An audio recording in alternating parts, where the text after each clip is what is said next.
magandang panahon. At kami po ay nagagalak lang at namimiss namin yung pagbubukid. Ayan. So, yan guys, ang ate ko, Ate She Di Harlo. Please follow her YouTube channel, She Di Harlo. So, abangan ang aming mga vlogs at susunod pang aming mga videos para po sa aming pagbibigay kaligayahan sa inyo. At sana po ay suportahan nyo kami sa aming journey as a vlogger. Yan po ang aking papalandoy, yung aking maninoy sa binyag.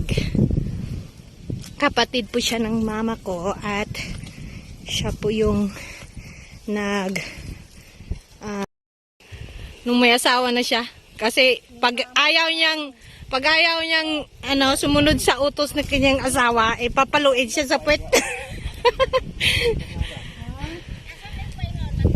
Oh, mga ligo may. Thank you so much. Thank you for watching. Okay. Sige na. Bye-bye and God bless.